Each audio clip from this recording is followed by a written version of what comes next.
Assalamualaikum warahmatullahi wabarakatuh. Nama saya Larista Belanggraini dan NPM saya 1935154166162.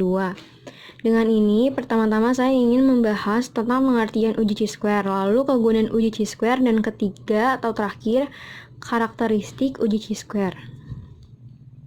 Baik, kita mulai saja dari pembahasannya. Pengertian uji chi-square. Uji chi-square atau bisa disebut juga dengan chi-kuadrat adalah salah satu uji statistik no-pragmatik yang cukup sering digunakan dalam penelitian yang menggunakan dua variabel. Pengertian lainnya tentang uji chi-square atau chi-kuadrat itu sendiri adalah sebuah uji hipotetis tentang perbandingan antara frekuensi observasi dengan frekuensi harapan yang didasarkan oleh hipotesis tertentu pada setiap kasus atau data yang diambil untuk diamati. Kedua, kegunaan uji chi-square. Uji chi-square atau chi-kuadrat memiliki kegunaan sebagai berikut. Yang pertama, bisa digunakan untuk menganalisis data yang berbentuk frekuensi. Kedua, digunakan untuk menentukan besar maupun kecilnya korelasi dari variabel yang dianalisis. Ketiga, menentukan pengaruh hubungan antara variabel satu dengan variabel nominal lainnya. Keempat, cocok digunakan untuk data kategori, data distrik, atau data nominal. Terakhir, karakteristik uji chi-square. Dalam pengujian dan menganalisis berikut beberapa karakteristik uji chi-square. Yang ke-1, nilai chi-square selalu positif. Yang kedua, terdapat beberapa distribusi chi-square, yaitu distribusi chi-square dengan DK 1, 2, 3, dan seterusnya. Terakhir, bentuk distribusi chi-square adalah menjalur positif. Untuk contoh, penjelasannya akan dijelaskan oleh teman saya Wahyu. Terima kasih. Warahmatullahi wabarakatuh. Nama saya Wahyu Pratama Riansyah. Saya dari kelompok 4. NPM saya 193515416179. Di sini saya akan memberikan contoh tentang uji korelasi. Langsung aja ke contoh ya. Ini contohnya. Seorang peneliti ingin mengetahui apakah ada hubungannya antara pendidik dengan pekerja dengan taraf signifikan 5%. Pendidik di sini ada 1, 2, 3, pekerja ada 1, 2. Pendidik 1 ada 11. 9 sama dengan 24. Pendidik 2, 8, 16 sama dengan 24. Pendidik 3, 7, 9, 16. Pekerja di sini ada 2. Pekerja 1 itu ada 11, 8, 7 sama dengan 26. Pekerja 2 ada 9, 16, 9, 3, 4. Total dari semua ini, dari total ini, baris dan kolom ada 60. Di sini kita disuruh mencari berapa besar koefisien korelasi kontingensinya. Apakah hubungannya signifikan? Langsung aja ke jawaban ya. Di sini FO1 ada 11, FO2 9, FO3 8, FO4 16 dan seterusnya. Di sini kita disuruh mencari FE terlebih dahulu. FE itu total baris kali total kolom, rumusnya ya, bagi total data. FO itu frekuensi data yang terlihat. Data yang terlihat ini. Data yang terlihat. Untuk FE itu frekuensi data yang diharapkan, jadi belum ada. Nah, langsung kita cari ya. Kita masukin rumusnya, total baris kali total kolom bagi total data. Total baris pertama itu yaitu 26 kali 20 bagi 60. Ini FE1. FE2 34 kali 20 bagi 60. FE3 26 kali 24 bagi 60. FE3 ya. 3 34 kali 24 bagi 60 dan seterusnya. Kita sudah dapat ya FE-nya, FE1, FE2, FE3, FE4, FE5, FE6. Di sini hipotesisnya untuk menjawab hipotesis bandingkan chi-square dengan chi-square hitung dengan chi-square tabel pada derajat kebebasan degree of freedom. Taraf signifikan tertentu. Apabila chi-square hitung lebih besar kecil sama dengan chi-square tabel, maka perbedaan bersifat signifikan, artinya HO ditolak atau H1 diterima. Ini tadi kita disuruh pakai taraf signifikan yang ini, yang 0,05 atau 5%. Kita langsung masuk ke rumus chi-square ya. Check square itu X pangkat 2 sama dengan sigma dalam kurung FO kurang FE dalam kurung pangkat 2 bagi FE. Tadi di sini kita sudah mendapatkan FO dan FE-nya ya. FO1 itu 11. Nih. FO1 11, FO2 9, FO3 8. Nah, di sini FE-nya. FE1, FE2, FE3, FE4 dan seterusnya. Langsung kita masukin ya. 11 kurang FO1 kurang FE1. Ini FE2, FO2, ini FE2 dan seterusnya. Dan ini hasil dari 11 kurang 8,667 ini. Lalu kita bagi hasilnya segini. Lalu kita tambah dan hasilnya segini 2,087. Jadi nilai check square hitung adalah 2,087. Lalu kita di sini mencari derajat bebas atau degree of freedom, yaitu rumusnya R kurang 1 kali C kurang 1, di mana itu R baris dan C kolom. Ya. Ini barisnya ada 3, kolomnya ada 2, 1, 2. Jadi kita masukin rumusnya. R itu barisnya ada 2 kurang 1 dalam kurung C-nya itu 3 kurang 1 sama dengan 2. Jadi term signifikan yang digunakan adalah 95%, maka baris kritisnya 0,05 pada derajat degree of freedom. Nilai check square tabel sebesar 5,991. Ini 5,991 dari mana? Dari sini. Derajat bebasnya 2, nilai kritisnya 0,05, ini. Yang ini. 5,991 ya. Benar ya? Karena 2,087 lebih kecil dari 5,991, maka perbedaan tidak signifikan. Artinya HO diterima atau H1 ditolak.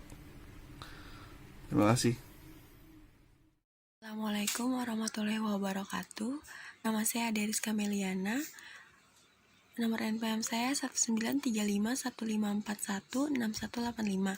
Saya dari kelas statistika K03. Saya akan menjelaskan tentang korelasi Range-Spearman.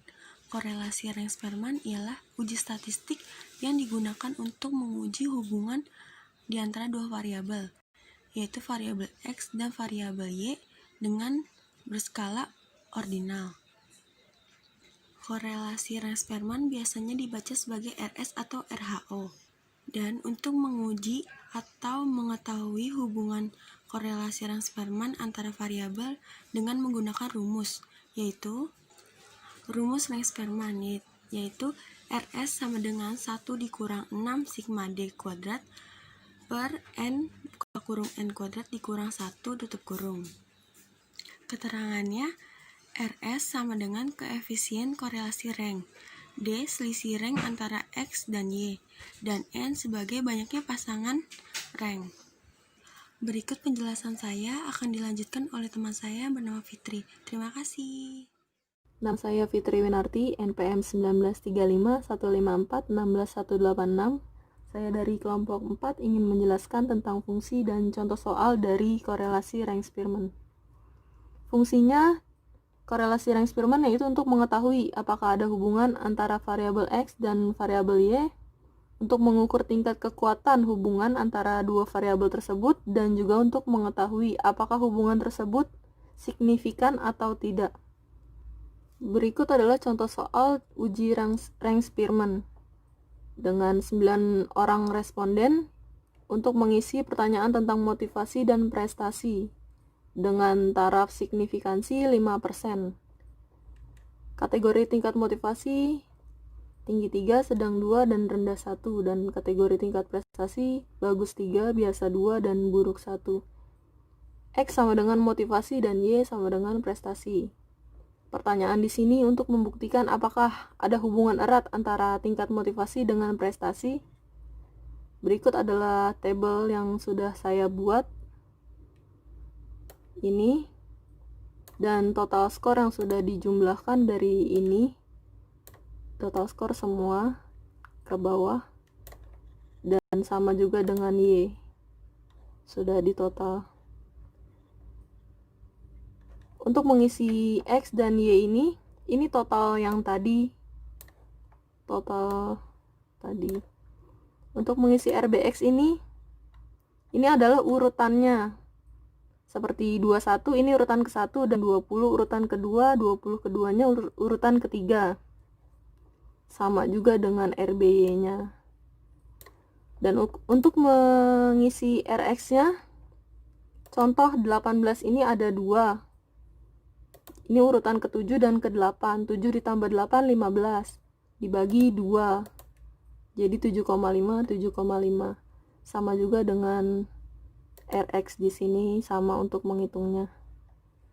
Dan untuk menghitung D ini, dari RX dikurang RY. Assalamualaikum warahmatullahi wabarakatuh. Nama saya Tera Bingung Skaserin dengan nomor NPM 1935 15416187. Di sini saya akan sedikit menjelaskan dari korelasi produk momen. Korelasi person product moment merupakan alat uji statistik yang digunakan untuk menguji hipotesis asosiatif uji hubungan dua variabel bila datanya berskala interval atau rasio. Macam-macam teknik korelasi yaitu ada produk moment percent yang kedua variabelnya berskala interval, ada range Spearman yang kedua variabelnya berskala ordinal, ada point serial yang satu berskala nominal sebenarnya dan satu berskala interval, ada biserial yang satu berskala nominal buatan dan satu berskala interval, dan ada koefisien kontingensi yang kedua variabelnya berskala nominal.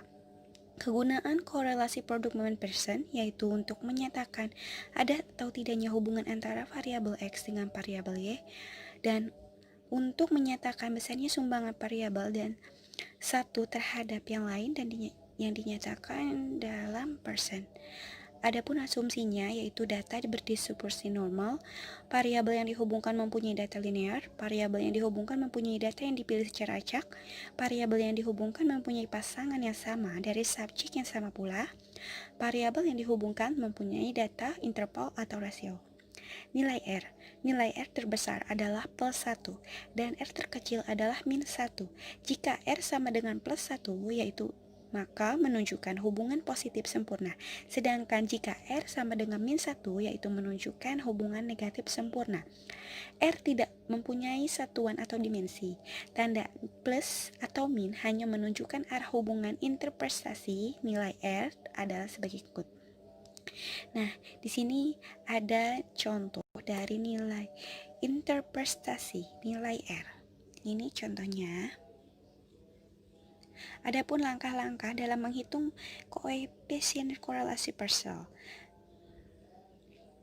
Nah, di sini ada contoh soal dari korelasi produk moment, yaitu contoh soalnya adalah tulis H dan H dalam bentuk kalimat. Jawabannya, H tidak terdapat hubungan yang positif dan signifikan antara variabel biaya promosi dengan nilai penjualan. Sedangkan H terdapat hubungan yang positif dan signifikan antara variabel biaya promosi dengan nilai penjualan. Contoh soal nomor 2, tulis H dan H dalam bentuk statistik. Contoh dalam bentuk statistiknya adalah seperti ini. Contoh soal nomor 3, buat tabel penolong sebagai berikut. Ini adalah contoh dari tabelnya yang sudah diisi dengan nilainya. Cari R hitung, ini adalah rumusnya dan ini adalah jawabannya. Nomor 5, tarak signifikan L, nilainya maka 0,05. Nomor 6, R tabel dengan dika sama dengan 8 min 2 sama dengan 6. Maka adalah nilainya 0,707. R tabel. Nomor 7, tentukan kriteria pengujian jika min R tabel lebih kurang dari R hitung kurang dari plus R tabel, maka H diterima. Sedangkan nomor 8, bandingkan R hitung dengan R tabel. R hitungnya adalah 0,86, lebih besar L tabel yaitu 0,707, maka H ditolak. Jadi kesimpulannya adalah terdapat hubungan yang positif dan signifikan antara variabel biaya promosi dengan nilai penjualan. Sekian yang bisa saya jelaskan, mohon maaf bila ada kekurangan. Wassalamualaikum warahmatullahi wabarakatuh. Nama saya Alvin Nugroho, NPM saya 19351541619. Saya dari kelompok 4. Di sini saya akan menjelaskan tentang koefisien determinan yang termasuk ke dalam korelasi produk momen, di mana pada umumnya digunakan untuk menyatakan besar kecilnya variabel X terhadap Y. Yang untuk mencari koefisien determinan kita menggunakan rumus KD sama dengan R kuadrat kali 100%, di mana KD di sini adalah koefisien determinasi dan R kuadrat di sini adalah variabilitas variabel bergantung yang diakibatkan oleh variabel bebas X. Ketentuan pada R kuadrat di sini bernilai antara 0 sampai dengan 1, di mana apabila R kuadrat sama dengan 0, artinya prediktor X tidak mempengaruhi variabilitas Y. Begitupun jika R kuadrat sama dengan 1, artinya variabilitas Y seluruhnya diakibatkan oleh prediktor X. Untuk membuktikan korelasi dalam koefisien determinasi, itu signifikan atau tidak, kita memerlukan pengujian dengan uji T, di mana langkah-langkahnya adalah yang pertama, membuat formulasi hipotesis, yang kedua, mencari nilai taraf nyata dan T tabel, yang ketiga, menentukan kriteria pengujian, dan yang terakhir, melakukan uji statistik. Untuk contoh soal di sini, yaitu soalnya, apabila korelasi antara biaya promosi yang dikeluarkan X dengan pendapatan yang diterima perusahaan Y sebesar R sama dengan 0,95, tentukan koefisien determinasinya dan jelaskan. Yaitu kita menggunakan rumus yang tadi, KD sama dengan R kuadrat dikali 100%, di mana R kuadratnya adalah 0,95 dikali 100%, yaitu sama dengan 90,25%, yang artinya di sini adalah tingkat pengaruh perubahan biaya promosi yang dikeluarkan terhadap perubahan pendapatan yang diterima perusahaan adalah sebesar 90,25%.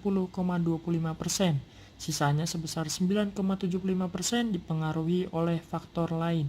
Terima kasih sekian penjelasan dari saya. Jika ada kurang-kurangnya mohon dimaafkan. Terima kasih. Assalamualaikum warahmatullahi wabarakatuh. Perkenalkan, nama saya Sri Handini. Saya dari kelompok 4 dengan NPM 1935164160002.